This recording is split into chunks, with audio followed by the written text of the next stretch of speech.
So today we're going to be discussing nutrition and health, a little bit of background information regarding that, micro and macronutrients, what nutrients are in general, how to read a nutrition label, and how to apply this information to everyday life. So first off, when I think of nutrition, I think of food. So food are the plants and animals that we eat every day, and nutrition is how that food affects our health. So we have optimal nutrition and malnutrition. Optimal nutrition is not too much or too little, whereas malnutrition is either too much or too little. So next up, nutrients are molecules in food that our bodies need to grow and support health in life. There are two types of nutrients that we're going to talk about today, macronutrients and micronutrients. However, there are 6 classes of nutrients in general. So those 6 classes of nutrients include carbohydrates, lipids, proteins, water, vitamins, and minerals. So to start us off, we have macronutrients, which consist of protein, fat, carbohydrates, and water. And these are the ones that are needed in large amounts. So everything except water here provides caloric energy. So my next question for you is, what is an example of each macronutrient? So an example of a lipid, a carbohydrate, and protein. And I do want to note that not every single food fits into only one group. Sometimes they fit into multiple groups. So when looking at fats or lipids, we know that they are found in oils, butter, meats, dairy products, nuts, and seeds. And then we see salmon is in here, but on my next slide, it's also in the protein. So protein includes meat, dairy products, seafood, beans, nuts, and seeds. Carbohydrates include grains, dairy products, fruits, legumes, non-starchy vegetables like potatoes, and starchy vegetables like potatoes and non-starchy vegetables like carrots. So non-starchy just means less carbohydrate. So next up, we have 6 classes of nutrients listed again. Which of these is a macronutrient versus a micronutrient? So remember, macro, we need them in larger amounts. And let's see, okay, carbohydrates, lipids, proteins, and water are included in the macronutrient group. And these ones down here are micro. Next up, which of these are not sources of energy? So I said this earlier, I hope you were paying attention.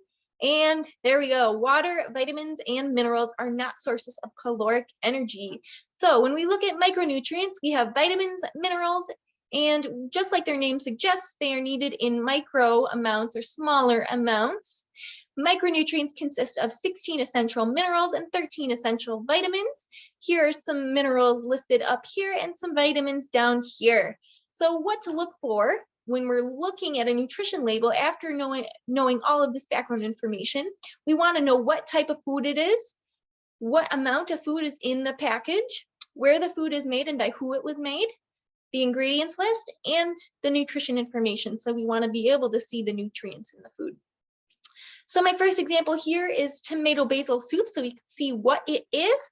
Then we see that it has a nutrition label. So right over here, we see all the nutrition information. It has an ingredients list with all the ingredients listed and a name and address of a manufacturer. So when we're looking at an ingredients list, we want to note that all of these are listed in order of weight. So the greatest weight or the greatest amount would be listed first. So when we look at this example of low-fat yogurt, we see skim milk is the first ingredient, which means it's mostly made of skim milk. Next up, we want to pay attention to the serving size on the label. So this label is relevant to this serving size, this 2/3 cup.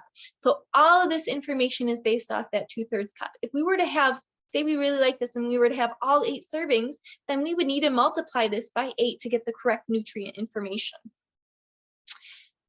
So next up, we're going to talk about calories. So calories are food energy, usually measured in kilocalories, and it's the amount of energy needed to heat 1 kilogram of water by 1 degree Celsius.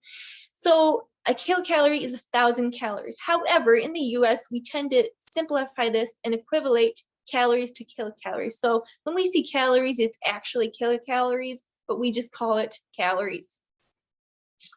So in my personal training, I saw a lot of clients who are interested in macros, so I wanted to include this. So we can see that carbohydrates and protein are each 4 calories per gram. So say we had a carbohydrate-rich food that we had 7 grams of, then we want to multiply that number by that calorie amount to find the total amount of energy for that. So again, we can do the math right there. And then we look at alcohol and lipids. So alcohol is 7 calories per gram, whereas lipids are 9 calories per gram. The math is the same, and that's how you can find the total amount of calories. Next up, we want to look at vitamins and minerals. So for example, on this label, we see vitamin D, and it's 10% of our daily value. So what does daily value mean? Well, daily value was developed by the FDA for use on food labels so that you guys, consumers, can know how much of a nutrient is provided in a serving of food. So then you can use that information. So we saw 10% of our vitamin D. We got to figure out where we're going to get that other 90%. All right, so when it comes to knowing whether a percentage is high or low, there are standards for this that break it down and make it a little easier for us. So the first one is 5% of our daily value or less, which means the food is low in a nutrient. So I have my trusty almond butter with me today, and I'm gonna look for something that is low. So when I look at the label, I see total carbohydrate listed as 3% on my label. So that means it is low in carbohydrate. The next thing we're gonna look for is something that is 10 to 19%, which is a good source of a nutrient. So I see fiber is at 11% on here, so that would be a good source of fiber. Lastly, we're going to look for something that is 20% of our daily value or greater. So when I look at my almond butter, I see that total fat is 22%, so that means it is high in fat. So next up, we have a little bit of brain work for us. So I'm looking at this nutrition label, and I see that one serving is 220 calories, and we can see all the nutrients down here. So if we were to have two servings that are in the container, what would that look like? Think about it for a second, and here we go. It's pretty simple math. We just multiply it by 2, and that now we know that there are 440 calories per container per 2 servings. Next up, we're going to be looking at allergens. So allergy information is super important for people who have food allergies and for people who are working with food. This is usually found at the end of the ingredients list in bold letters. So if you see something like this picture here, that is where you find that allergen information. So let's talk about health claims next. So now that we have all this background, let's talk about what those mean and break them down a little bit. So authorized health claims are health claims that are pretty well backed by scientific evidence. Usually it'll look like something that says it's low sodium, and low sodium diets may help reduce high blood pressure. So we know that there's evidence that lower sodium diets help with that. The next one would be a qualified health claim. So a qualified health claim means that there's some evidence, but they're less certain on the outcomes. It's not necessarily nailed down yet. So one example would be oatmeal that reduces cholesterol. The next one would be structure function claims. So for this one, I have my handy dandy vitamin D.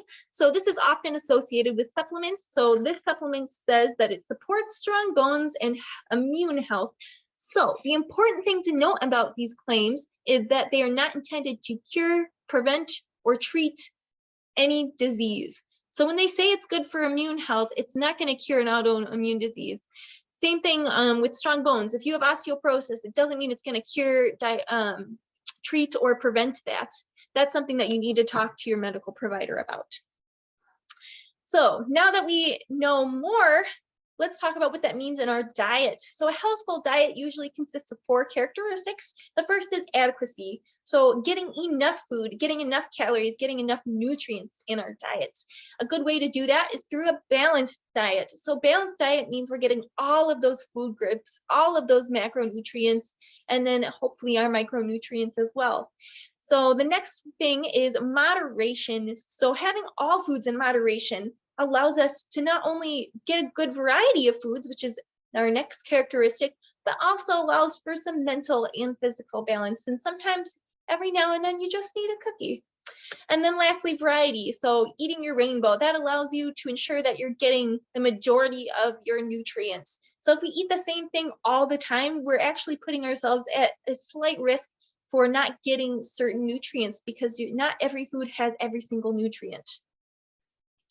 So what does all this mean? So to break it down, it means we should be eating whole foods, eating a variety of foods, and that means fruits, veggies, whole grains, lean meats, seafoods, and nutrient-dense dairy. So not necessarily consuming lots of butter to try to get our dairy in, but looking for things that are maybe a little bit more nutrient dense. And that's not to say that you can never have things that are maybe calorically empty or not so nutrient dense, but trying to strive to get those things as the bulk of your diet. And then yet again, having everything in moderation. So like I said, sometimes you just need a cookie and that's okay, as long as you're getting your nutrients elsewhere as well. So in terms of practical application, as I don't expect you to remember all of this information, we have MyPlate. So MyPlate gives you a good idea of what your plate should look like, and it breaks it down for you. And this is a really good reference.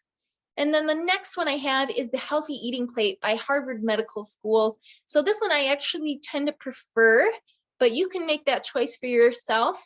I like this one because it includes healthy oils and water, and it also gives a few more details on things to choose. So this is a really good option if you're somebody that's struggling on what to eat to maintain your health.